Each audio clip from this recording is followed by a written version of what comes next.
മത്സരത്തിന്റെ കിക്ക് ഓഫാണ്. ഓരോ സ്വപ്നവും ഓരോ ഗോൾ ലക്ഷ്യമാക്കുന്ന മുന്നേറ്റമാണ്. ഓരോ ദിവസവും വിജയത്തിലേക്കുള്ള ഒരു അവസരമാണ്.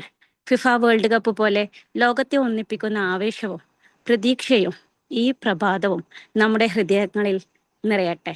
മൈതാനത്ത് കളിക്കാർ ടീമിനായി പോരാടുന്നത് പോലെ ജീവിതത്തിൽ നാം നമ്മുടെ ലക്ഷ്യങ്ങൾക്കായി ആത്മവിശ്വാസത്തോടെയും കൂട്ടായ്മയോടെയും മുന്നേറട്ടെ. എല്ലാവർക്കും ഒരു ശുഭദിനം നേരുന്നു. ലോക ഫുട്ബോൾ ചാമ്പ്യൻഷിപ്പിൽ കനക കപ്പ് ആര് തൂക്കുമെന്ന ആകാംക്ഷ കൊടുമ്പിരി കൊള്ളുമ്പോൾ മത്സരങ്ങൾ ആരംഭിക്കുന്നതിന് മുന്നേ തന്നെ തുടർച്ചയായ 5-ാം തവണയും ലോകകപ്പ് തൂക്കിയ ഒരു മലയാളിയുണ്ട് കണ്ണൂരിൽ. Peringathur NM higher secondary school English അധ്യാപകനായ PK നൌഷാദ് സർ ആ അസൂയാവഹമായ നേട്ടം സ്വന്തമാക്കിയിരിക്കുകയാണ്. ലോകത്തിലെ തന്നെ ഏറ്റവും വലിയ കായിക ഇവന്റായ ലോകകപ്പ് ഫുട്ബോളിൽ തുടർച്ചയായ 5-ാം തവണയും സേവനം ചെയ്യാനുള്ള അവസരമാണ് നൌഷാദ് സാറിന് കൈവന്നിരിക്കുന്നത്. ഖത്തറിന്റെ ലോകകപ്പ് ടീമിൽ ഇടം നേടി മലയാളികൾക്ക് മുഴുവൻ അഭിമാനമായ താസിൻ മുഹമ്മദിനോടൊപ്പം തന്നെ അമേരിക്ക മുഖ്യ ആതിഥേയരായ ലോകകപ്പ് ഫുട്ബോളിൽ മറ്റൊരു കണ്ണൂർക്കാരൻ കൂടി VIP പ്രോട്ടോകോൾ ചുമതലയാണ് നൌഷാദ് സാറിനെ കാത്തിരിക്കുന്നത്. മറ്റൊരു മലയാളിക്കും ലഭിക്കാനാവാത്ത അപൂർവ നേട്ടമാണിത്. ദക്ഷിണാഫ്രിക്ക, ബ്രസീൽ, റഷ്യ, ഖത്തർ ലോകകപ്പുകളിലെല്ലാം നൌഷാദ് സാർ ഫിഫയുടെ വളണ്ടിയർ ആയിരുന്നു. ദക്ഷിണാഫ്രിക്കയിൽ നടന്ന ഫിഫ ലോകകപ്പിലും ബ്രസീലിൽ നടന്ന ലോകകപ്പിലും മീഡിയ ആൻഡ് കമ്മ്യൂണിക്കേഷൻ വളണ്ടിയറായി മികച്ച സേവനം അനുഷ്ഠിച്ചു. ബ്രസീൽ ലോകകപ്പിലെ മികച്ച പ്രവർത്തനത്തിന് ഇദ്ദേഹം ഉൾപ്പെടുന്ന വളണ്ടിയർ ടീമിന് 2015 ഫിഫ ഫെയർ പ്ലേ അവാർഡ് ലഭിച്ചത് വലിയ നേട്ടമായിരുന്നു. അന്താരാഷ്ട്ര തലത്തിൽ ഒരു മലയാളിക്ക് ലഭിക്കാവുന്ന ഏറ്റവും വലിയ കായിക ബഹുമതികളിൽ ഒന്നായിരുന്നു അത്. തുടർന്ന് 2018 റഷ്യൻ ലോകകപ്പിലും 2022 ഖത്തർ ലോകകപ്പിലും വളണ്ടിയർ കോർഡിനേറ്റർ എന്ന വലിയ ഉത്തരവാദിത്തം അദ്ദേഹം ഭംഗിയായി നിർവഹിച്ചു. African, Latin American, European, Arab ഭൂഖണ്ഡങ്ങളിലെ ലോകകപ്പ് അനുഭവങ്ങൾ കോർത്തിണക്കിക്കൊണ്ട് കാൽപന്തിനൊപ്പം ഭൂഖണ്ഡങ്ങളിലൂടെ എന്ന ശ്രദ്ധേയമായ പുസ്തകവും അദ്ദേഹം പ്രസിദ്ധീകരിച്ചിട്ടുണ്ട്. ഇന്ത്യൻ സൂപ്പർ ലീഗിന്റെ പ്രഥമ സീസണിൽ കൊച്ചി വേദിയിലുള്ള ടൂർണമെന്റ് ഓപ്പറേഷൻ മാനേജറും കൂടിയായിരുന്നു. ഇങ്ങനെ തുടർന്ന് കേരള ബ്ലാസ്റ്റേഴ്സ് ടീമിന്റെ എവേ ടീം കോർഡിനേറ്റർ നിർണായക പദവിയും അദ്ദേഹം കൈകാര്യം ചെയ്തിട്ടുണ്ട്. കോളേജ് പഠനകാലത്ത് തന്നെ കേരളത്തിലെ ഏറ്റവും മികച്ച നാഷണൽ സർവീസ് സ്കീം വളണ്ടിയർക്കുള്ള സംസ്ഥാന അവാർഡുകളും നേടിയിട്ടുണ്ട് അദ്ദേഹം. ഇങ്ങനെ പറഞ്ഞാൽ തീരാത്തത്ര ബഹുമതികളും അംഗീകാരങ്ങളും അദ്ദേഹത്തെ തേടിയെത്തിയിട്ടുണ്ട്. ഇന്നലെ ഈ ഒരു പ്രോഗ്രാമിന്റെ സ്റ്റാറ്റസ് വെച്ചപ്പോൾ തന്നെ ഒത്തിരി പേർ മെസ്സേജുമായി വന്നിട്ടുണ്ട്. സർ സെയ്തിയനാണ്, എൻ്റെ സീനിയറാണ്, എൻ്റെ കൂടെ സഹപ്രവർത്തകനാണ്, പെരിങ്ങത്തൂർ സ്കൂളിലെ ഏറ്റവും മികച്ച ഇംഗ്ലീഷ് അധ്യാപകനാണ്, NSS അലൂമിനിയിലുള്ള ആളാണ്. എങ്ങനെ തിരിഞ്ഞ് എവിടെയും നെറ്റ്വർക്ക് ഉള്ള ഒരു വ്യക്തി കൂടിയാണ് അദ്ദേഹം. എന്തായാലും അദ്ദേഹത്തെ ഇന്നത്തെ പ്രോഗ്രാമിലേക്ക് സ്വാഗതം ചെയ്യുകയാണ്. കൂടെ നമ്മുടെ പ്രിയപ്പെട്ട പാർട്ടിസിപ്പൻസ് എല്ലാവരും ഈ പ്രോഗ്രാമിലേക്ക് എല്ലാവരെയും സ്വാഗതം ചെയ്യുകയാണ്. ഇന്നത്തെ ദിവസം മികച്ച പാസുകളും മനോഹരമായ അവസരങ്ങളും വിജയ ഗോളുകളും സമ്മാനിക്കട്ടെ. എല്ലാവർക്കും സന്തോഷവും ഊർജവും നിറഞ്ഞ ഒരു ലോകകപ്പ് സ്പിരിറ്റുള്ള പ്രഭാതം ആശംസിക്കുകയാണ്. Over to you sir.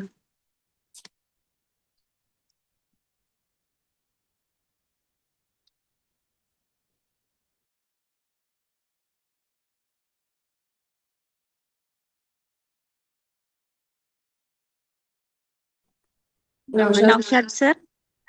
Hi, good morning all.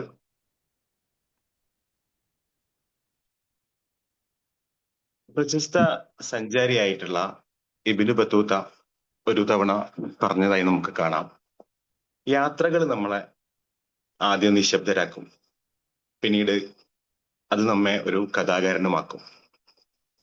ഒരു വ്യക്തിയുടെ ജീവിതത്തില് ഏറ്റവും പ്രധാനപ്പെട്ട ഒരു സംഗതി എന്ന് വെച്ചാൽ നമുക്ക് യാത്ര ചെയ്യാൻ കഴിയുക എന്നുള്ളത് ഒരു വലിയ ഭാഗ്യമാണ്. ജീവിതത്തിൽ ഒരുപാട് യാത്രകൾ ചെയ്ത എൻ്റെ പ്രിയപ്പെട്ട ആളുകളാണ് എൻ്റെ മുമ്പിൽ ഈ ഒരു പ്രഭാതത്തിൽ ഇരിക്കുന്നത്.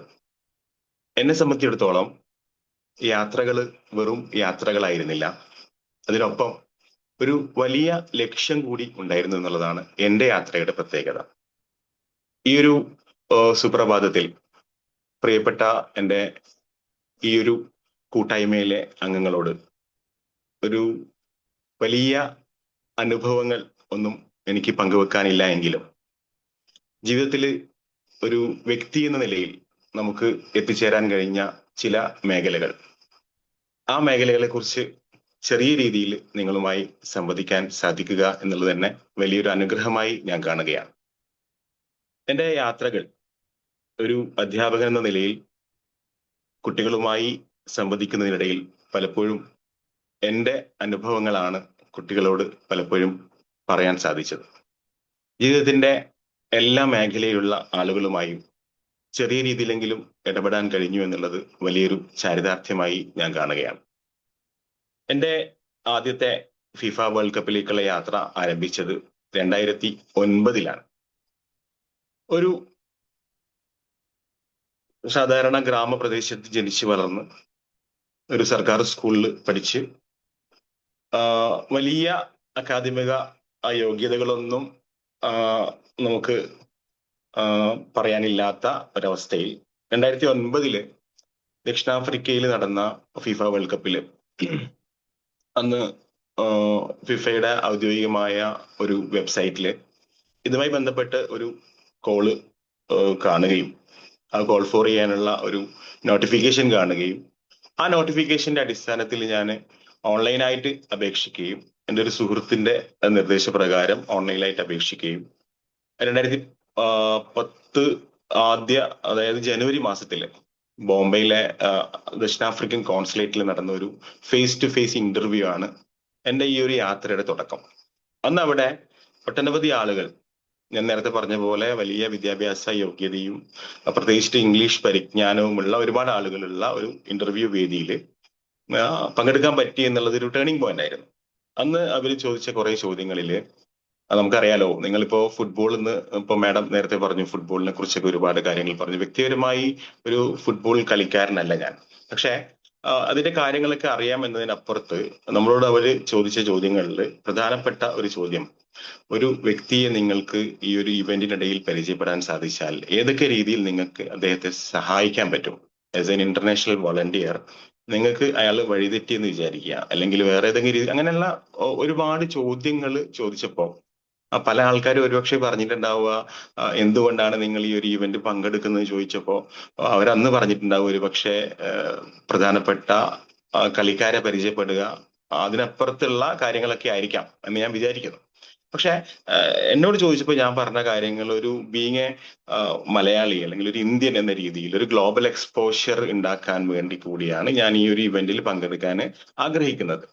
അതിനപ്പുറത്ത് കളി കാണാനും കളിക്കാരുമായി ഇടപെടാനും ഒന്നുമുള്ള കുറെ സ്കോപ്പുകൾ ഉണ്ടെങ്കിലും അതൊന്നും ഞാൻ മുഖവിലേക്ക് എടുക്കില്ല എന്ന രീതിയിലുള്ള മറുപടി ആയിരിക്കാം ഒരുപക്ഷെ എന്നെ അന്ന് ഏകദേശം 10-200 ആൾക്കാർ ആ ഒരു സമയത്തുണ്ട്, അറ്റ് എ ടൈം ഉണ്ടായിരുന്നു.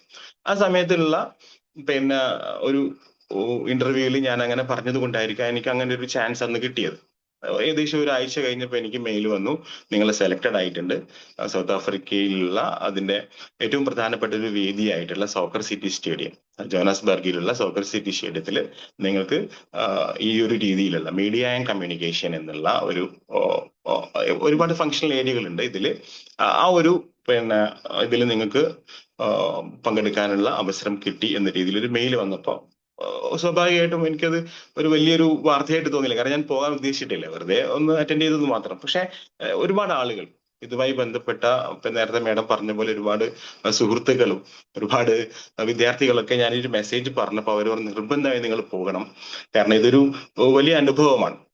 എനിക്ക് തോന്നുന്നത് SPT-യിലുള്ള രാജീവ് സാർ, അതായത് തിരുവനന്തപുരത്ത് SPT-യിൽ ഉള്ള കളിക്കാരൻ കൂടിയായിരുന്നു, അദ്ദേഹം ഉണ്ടായിരുന്നു അന്ന് അവിടെ. പിന്നെ ഞാൻ കൂടാതെ ഒരു ഏകദേശം ഒരു 2-3 മലയാളികളും ഒരു 5-6 കൽക്കത്തക്കാരായിട്ടുള്ള ആൾക്കാരും മാത്രമേ അന്ന് ഇന്ത്യയുടെ പ്രതിനിധീകരിച്ചിട്ട് ഇത്തരം ഒരു വേദിയിൽ പങ്കെടുത്തിട്ടുണ്ടായിരുന്നത്. ശരിക്കും അത് ഒരു വ്യക്തി എന്ന നിലയിൽ ഒരു വലിയ മാറ്റങ്ങൾ ഉണ്ടാക്കാൻ, സഞ്ചാരം എന്ന രീതിയിൽ ഒരു മനുഷ്യനെ മാറ്റിയെടുക്കാൻ, നേരത്തെ പറഞ്ഞ പോലെ നമ്മൾ ആദ്യം നിശബ്ദരാക്കിയെന്ന് ഇബിനു ബത്തൂത്ത പറഞ്ഞ പോലെ അവിടെ എത്തിയപ്പോ എനിക്ക് നിശബ്ദമായ ഒരു അവസ്ഥയായിരുന്നു. ശരിക്കും പറയാന്ന് വെച്ച് കഴിഞ്ഞാൽ എന്താണ് ലോകം, ഈ ലോകം ഫുട്ബോളിനെ എത്രമാത്രം സ്നേഹിക്കുന്നു എന്ന് മനസ്സിലാക്കാനുള്ള കുറെ ടിപ്സുകൾ എനിക്ക് അവിടെ നിന്ന് കിട്ടി.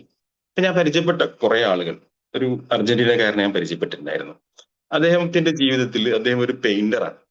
പെയിന്റർ ആയിട്ടുള്ള അദ്ദേഹം പിന്നെ നമുക്കറിയാലോ പെയിന്റർ, നമ്മുടെ നാട്ടിലൊക്കെ ഉള്ള പെയിന്ററെ കുറിച്ച് നമുക്കൊരു ഏകദേശം ധാരണയുണ്ട്. പക്ഷെ ഈ ഒരു പെയിന്റർ 4 വർഷം കൂടുമ്പോൾ നടക്കുന്ന ഈ ഒരു മാമാങ്കത്തിന് വേണ്ടിയിട്ട് അദ്ദേഹത്തിന്റെ പൈസ സ്വരൂപിച്ചുകൊണ്ട് അദ്ദേഹം ആ ഒരു ഇവന്റിന് വേണ്ടിയിട്ടുള്ള യാത്രക്ക് തുടക്കം കുറിക്കുകയാണ്. എന്ന് പറഞ്ഞു കഴിഞ്ഞാൽ ഒരു ഇവന്റ് കഴിഞ്ഞാൽ, പ്രത്യേകിച്ചിട്ട് ഇപ്പോൾ സൗത്ത് ആഫ്രിക്കയിൽ വരാനുള്ള ആ ഒരു ശ്രമം നടത്തുന്നത് ഏകദേശം 4 വർഷം മുന്നേ ഉള്ള ലോകകപ്പ് കഴിഞ്ഞതിന് ശേഷമാണ്. അപ്പൊ അന്ന് മുതൽ അദ്ദേഹം അതിനു വേണ്ടിയുള്ള പൈസ സ്വരുക്കൂട്ടിയിട്ട് ഈ ഒരു സ്ഥലത്തേക്ക് എത്താനുള്ള യാത്ര തുടക്കം കുറിക്കുകയാണ്. എന്ന് പറഞ്ഞാൽ ചെറിയ ചെറിയ സേവിങ്സിലൂടെ അദ്ദേഹം എടുത്തു വെച്ച പൈസ വെച്ചിട്ടാണ് അദ്ദേഹം എന്ത് ചെയ്യുന്നത്, ആ ഒരു സ്ഥലത്ത് എത്തിയത്. ഇപ്പൊ ഞാൻ ആലോചിച്ചു, ഇത് ഒരു വല്ലാത്തൊരു മാന്ത്രികതയാണ്. കാരണം മനുഷ്യന്മാരെ ഏകോപിപ്പിക്കുന്ന, മനുഷ്യന്മാര് തമ്മിൽ സംസാരിക്കാനും ഇടപഴകാനും പറ്റുന്ന ഒരു വലിയ വേദിയാണ് എന്നുള്ള ഒരു കണ്ടെത്തല് എനിക്ക് അതിലൂടെ മനസ്സിലായി. കാരണം അവിടെ എത്തിപ്പെടുന്ന ആൾക്കാരൊക്കെ വ്യത്യസ്ത വിഭാഗത്തിലുള്ള ആൾക്കാരാണ്, വ്യത്യസ്ത മേഖലയിൽ വർക്ക് ചെയ്യുന്ന ആൾക്കാരാണ്, വ്യത്യസ്ത ചിന്താഗതിയുള്ള ആൾക്കാരാണ്. പക്ഷെ അവരെയൊക്കെ ഒന്നിപ്പിക്കുന്ന ഒരു കായിക രൂപം എന്ന രീതിയിൽ ഫിഫക്ക് വലിയൊരു റോൾ ഉണ്ടായിരുന്നു. എന്ന് പറഞ്ഞു കഴിഞ്ഞാൽ ഇന്റർനാഷണൽ വളണ്ടിയേഴ്സിന് അതിലേക്ക് ഓപ്റ്റ് ചെയ്യാൻ കാരണം ഒരുപക്ഷെ അതായിരിക്കാം. കാരണം ഒരു ഗ്ലോബൽ കമ്മ്യൂണിറ്റി ക്രിയേറ്റ് ചെയ്യാന്നുള്ളതാണ്.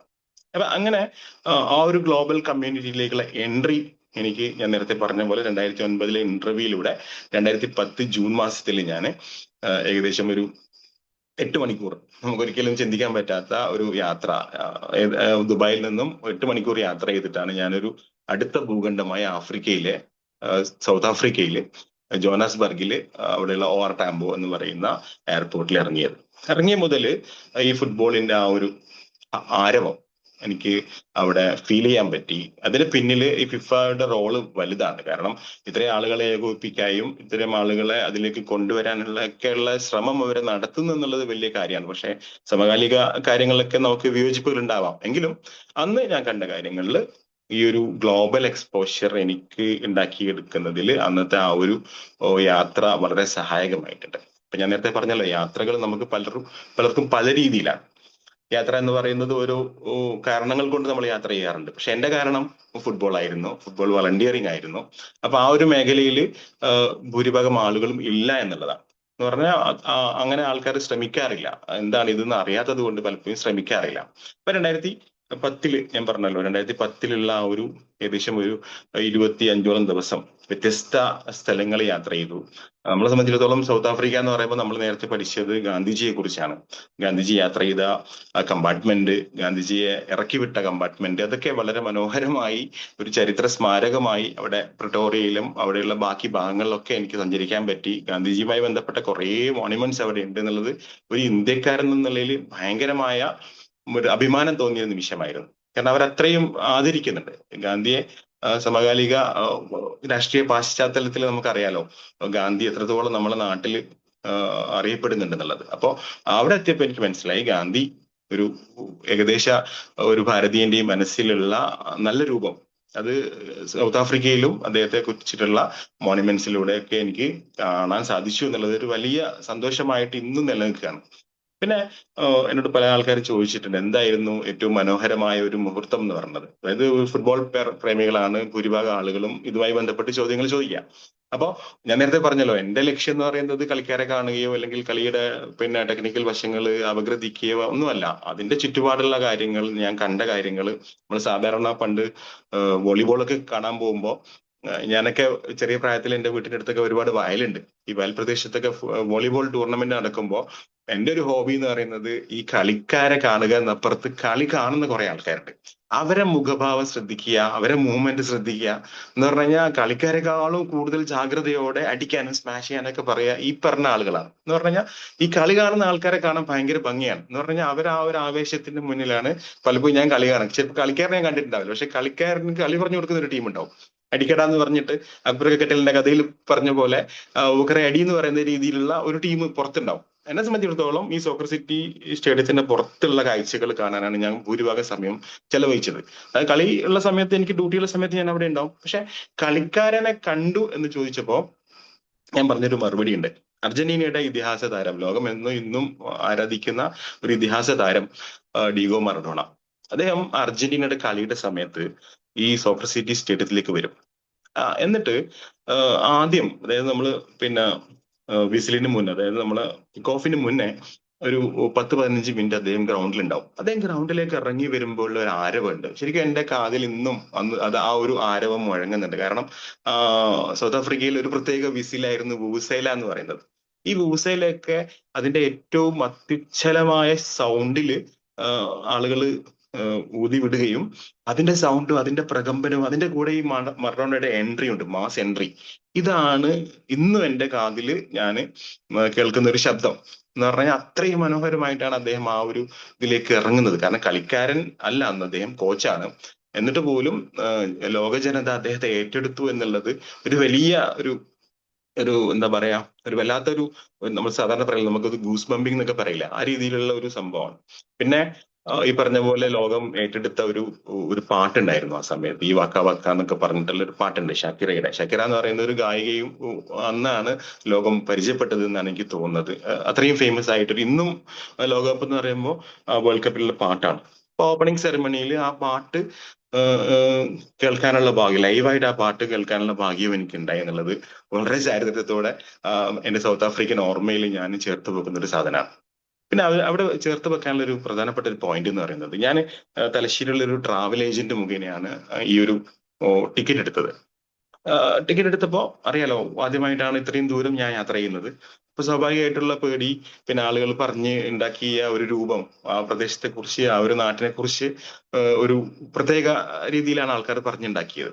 അന്ന് ശരിക്കും ഞാന് പിന്നെ വളരെയധികം ഏറ്റവും അധികം സന്തോഷത്തോടെ ഓർമ്മിക്കുന്ന ഒരു രൂപമാണ്, അല്ല ഒരു മുഖമാണ് ഒരു ഡോക്ടർ രാജേഷ് എന്ന് പറയുന്നത്. അദ്ദേഹം അവിടെ ഒരു ഡെന്റൽ, ഒരു പക്ഷേ അദ്ദേഹവുമായി ബന്ധമുള്ള ആരെങ്കിലും ഈ ഒരു ഗ്രൂപ്പിലേക്ക് ഉണ്ടാവാം. അദ്ദേഹം പിന്നെ കണ്ണൂർ ജില്ലക്കാരനാണ്. പക്ഷെ ബേസ് മാത്രമേ ഇവിടെയുള്ളൂ. അച്ഛനൊക്കെ ഒരുപാട് മുന്നേ അവിടത്തേക്ക് മാറിയ ആൾക്കാരാണ്.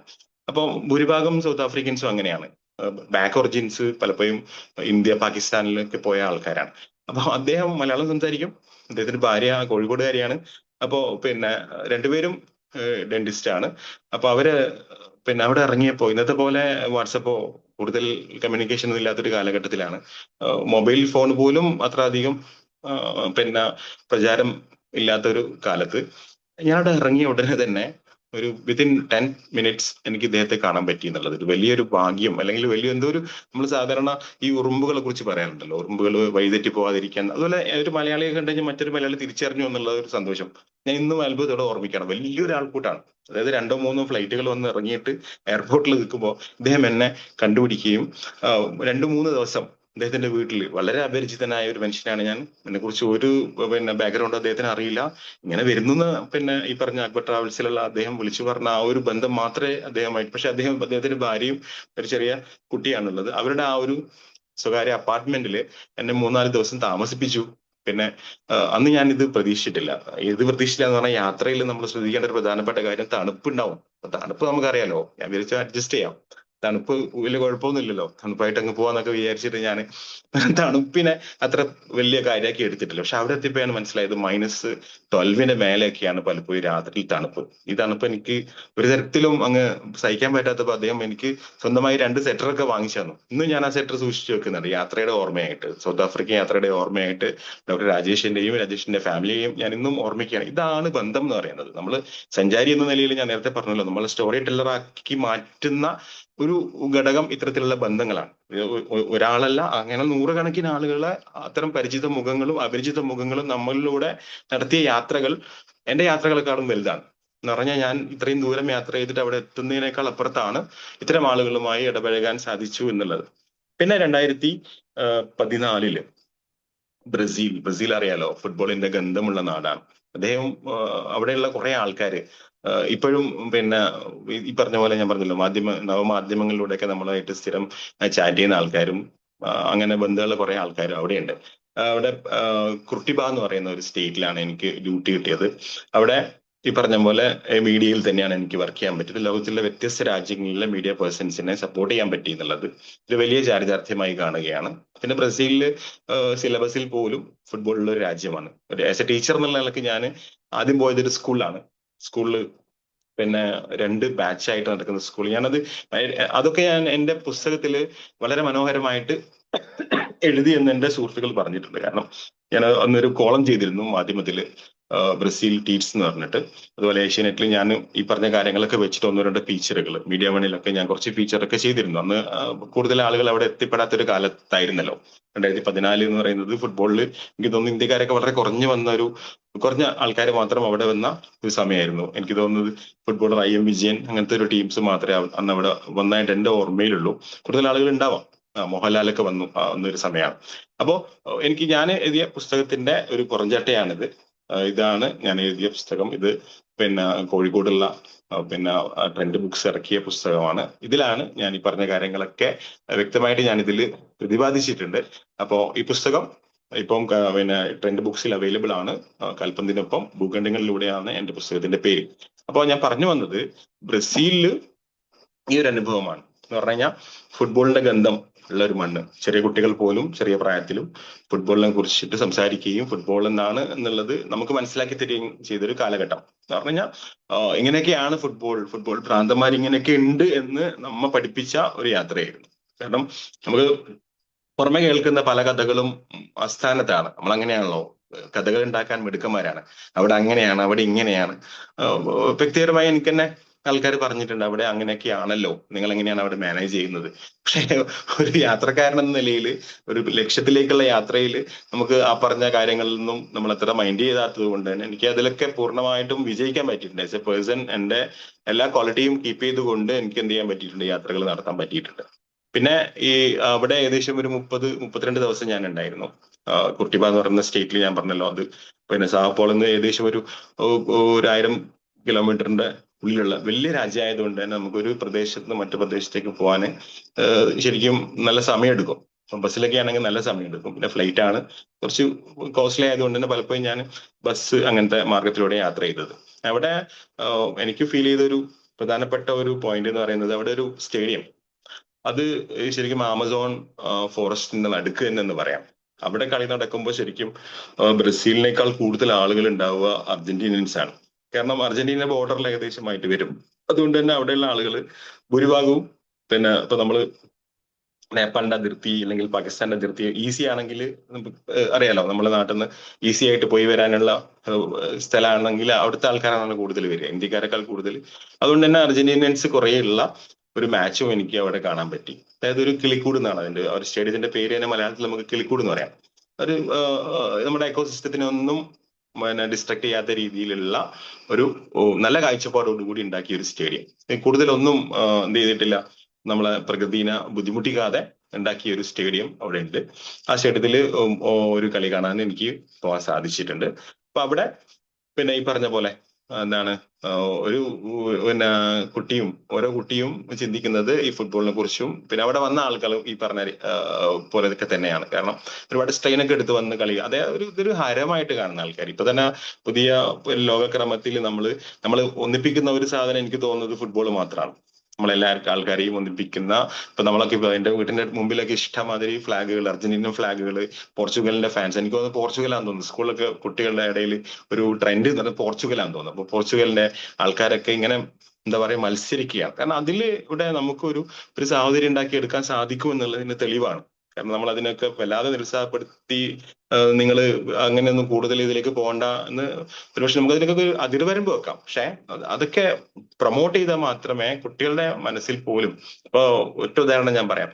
നമുക്ക് ഭൂഖണ്ഡത്തിൽ ഒരുപാട് ഭൂഖണ്ഡങ്ങൾ ഉണ്ടല്ലോ, ഈ രാജ്യങ്ങളൊന്നും നമുക്ക് അറിഞ്ഞുകൂടാം. അപ്പൊ ഞാനിപ്പോ ബ്രസീൽ എത്തിയപ്പോഴാണ് അതിന്റെ അടുത്താണ് ഈ പറഞ്ഞ ഇക്വഡോറും ഈ പറഞ്ഞ അർജന്റീനയും എന്നൊക്കെ എനിക്ക് സാധാരണ സ്കൂളിൽ പഠിക്കുമ്പോൾ ജോഗ്രഫിയിൽ പഠിച്ച മാപ്പിനപ്പുറത്ത് അവിടുത്തെ ആൾക്കാരെ എനിക്ക് കാണാൻ സാധിച്ചല്ലോ. അവിടുത്തെ ആൾക്കാർ എങ്ങനെയാണെന്ന് എനിക്ക് മനസ്സിലായി. അവരുടെ കളർ, അവരുടെ ഫിസിക്കൽ സ്ട്രക്ചർ, അവരുടെ ഭൂമിശാസ്ത്രം, ഇതൊക്കെ എനിക്ക് മനസ്സിലാക്കാൻ സാധിച്ചത് യാത്രയിലാണ്. കുട്ടികൾക്കും അങ്ങനെ തന്നെയാണ്. കുട്ടികൾ ഈ പറഞ്ഞ ഏകദേശം ടീമിന്റെ എണ്ണം ഇപ്രാവശ്യം കൂടിയത് കൊണ്ട് തന്നെ ഒരുപാട് രാജ്യങ്ങളിലെ കളിക്കാരെ പരിചയപ്പെടാൻ പറ്റും. അപ്പൊ അവരെങ്ങനെയാന്ന് വെച്ച് കഴിഞ്ഞാൽ അവർ പെട്ടെന്ന് അവർക്ക് ഐഡന്റിഫൈ ചെയ്യാൻ പറ്റുന്ന ഇതിലൂടെയാണ്. നമ്മൾ ചിലപ്പോൾ ക്ലാസ് റൂമിൽ ഒരു 4 ക്ലാസ് എടുത്ത് പഠിപ്പിച്ചാലും പഠിക്കാത്ത കാര്യങ്ങൾ ഒരു വിതിൻ 1 hour ഒരു കളി കഴിയുന്നതോടുകൂടി കുട്ടികൾ അതിന്റെ കമന്ററി അടക്കം ചിലപ്പോൾ നമുക്ക് പറഞ്ഞുതരും. അപ്പൊ അങ്ങനെ ജനകീയമാക്കാനും അങ്ങനെ ജനകീയവൽക്കരിക്കാനും സാധിച്ചു എന്നുള്ളത് ഫുട്ബോൾ നമുക്ക് നൽകുന്ന ഒരു നന്മയാണ്. പിന്നെ ആസ് യൂഷ്വൽ നമുക്ക് ഓട്ടോമാറ്റിക്കലി കിട്ടുന്ന കുറെ പ്ലഷർ ഉണ്ടല്ലോ. കാരണം ഇത് വെയിറ്റ് ചെയ്യുക, ഇതിലൊരു മത്സരം വരുമ്പോൾ നമുക്ക് സ്വാഭാവികമായിട്ടും വേറൊന്നും ഓർമ്മ ഉണ്ടാവില്ലല്ലോ. എല്ലാ വിഭാഗീയതകൾക്കപ്പുറം ഫുട്ബോൾ എന്നുള്ള ഒരു മതം അതിലൂടെയാണ് ജനങ്ങൾ ഇപ്പൊ ഇനി ഒരു മാസക്കാലം ഉണ്ടാവുക എന്നുള്ളതിൽ സന്തോഷം. പിന്നെ ഈ ബ്രസീലിൽ കഴിഞ്ഞിട്ട് അടുത്ത വേൾഡ് കപ്പ് റഷ്യയിലായിരുന്നു. റഷ്യ നമുക്ക് ഒരുപാട് പഠിച്ച സ്ഥലമാണ്. ഒരുപാട് കവികളെയും കഥാകാരന്മാരെയൊക്കെ നമ്മൾ പരിചയപ്പെട്ട സ്ഥലമാണ്. അതൊരു വല്ലാത്തൊരു യാത്രയായിരുന്നു. റഷ്യയിലൂടെയുള്ള യാത്ര. ഒരുപാട് ആൾക്കാർ, ഒരുപാട് മലയാളീസ്, ഒരുപാട് ഡോക്ടർമാർ, ഒരുപാട് ആയുർവേദ സെന്ററുകൾ ഒക്കെയുള്ള വളരെ പ്രിയപ്പെട്ട മലയാളിക്ക് ഒരുപാട്, എനിക്ക് തോന്നുന്ന ഒരു പ്രിയപ്പെട്ട ഒരു മണ്ണാണ് റഷ്യ എന്ന് തോന്നുന്നു. നമ്മൾ പഠിച്ച അല്ലെങ്കിൽ കണ്ട റഷ്യ എന്ന് പറയുന്നത് പഠിച്ച റഷ്യനേക്കാൾ അപ്പുറത്താണ്. അത്ര മനോഹരമാണ്. യൂറോപ്യൻ സ്റ്റൈലില് ഓരോ സിറ്റിയും വളരെ ബ്യൂട്ടിഫുൾ ആയിട്ട് അവർ എന്ത് ചെയ്തിട്ടുണ്ട്. മോസ്കോ ഒക്കെ ജീവിതത്തിൽ ഒരിക്കൽ കാണേണ്ട സ്ഥലമാണ്.